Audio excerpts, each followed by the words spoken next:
Coping with Grief, a Star Trek The Next Conversation companion. Guys, listen. There's no right or wrong way to deal with the loss of a loved one, or even worse, a podcast hiatus. You can expect grieving to be rough, and it's different for every single person. Except Trekkies, who lash out in bursts of nerd rage.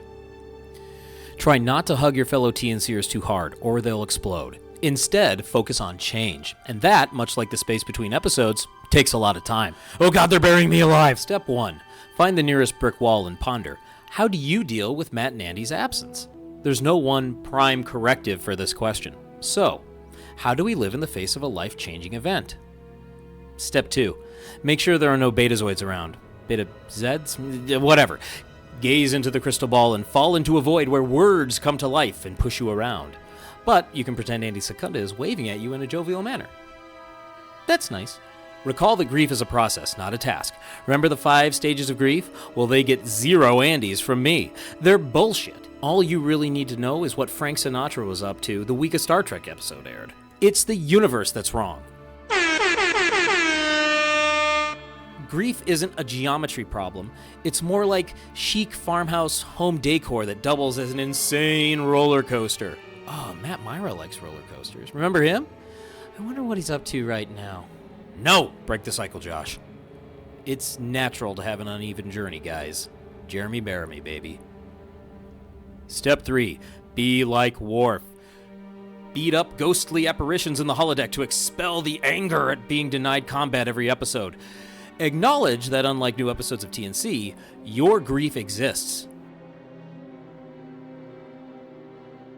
Oh, and let those ghostly holograms spy on you during daily activities. I'm not sure why, but that's what you're supposed to do.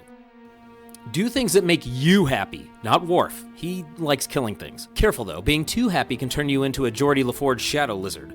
So instead of Worf, be more like Geordi. Fantasize of having sex with every computer you know. No, that's not it.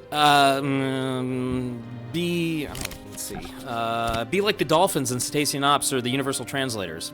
You know, be a dick. You're miserable, and other people should feel the same way. Step 4. Recognize the relationship between mind and body.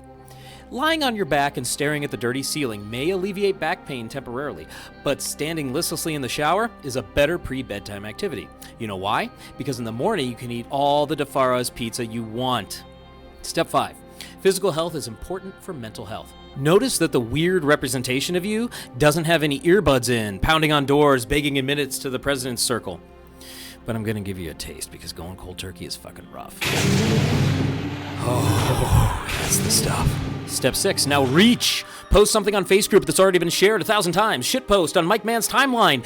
You do not have to be alone in your grief. If your feelings are overwhelming, write the word feelings on a 3x5 postcard and mail to Andrew Secunda, P.O. Box 46898, Los Angeles, California, 90046. You can literally crush them with your emotions. That's also your pass to the Patreon, where great people will at first be welcoming, but then force you to request billboard hits from the Holo-DJ, who really should look more hip and less like Dr. Pulaski's dad.